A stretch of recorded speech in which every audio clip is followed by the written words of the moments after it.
થોડા જ સમયમાં શ્રી રામ અને સીતાના ધામધૂમથી લગ્નની સાથે સાથે સીતાજીની બહેન ઉર્મિલાના લગ્ન લક્ષ્મણજી સાથે અને જનક રાજાના નાના ભાઈ કુશધ્વજની મોટી પુત્રી માંડવીના લગ્ન ભરતજીની સાથે અને નાની પુત્રી શ્રુતકીર્તિના લગ્ન શત્રુઘ્નજીની સાથે સંપન્ન થયા છે।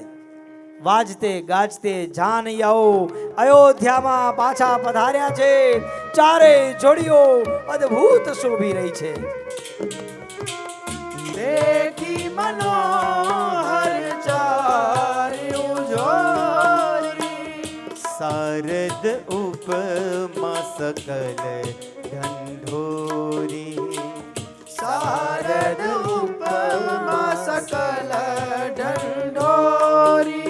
આ ચારેય જોડીઓ એટલી સુંદર લાગતી હતી। શારદ ઉપમા સકલ ઢંઢોરી। ખુદ વિદ્યાની દેવી માતા સરસ્વતી પણ ઉપમાઓ શોધવા લાગ્યા છે। દે તન બન હી નિપટ લગુ લાગી, પણ કોઈ પણ ઉપમા યોગ્ય નથી લાગતી સરસ્વતી માતાને કે કઈ ઉપમા આપવા અદ્ભુત જોડીઓને।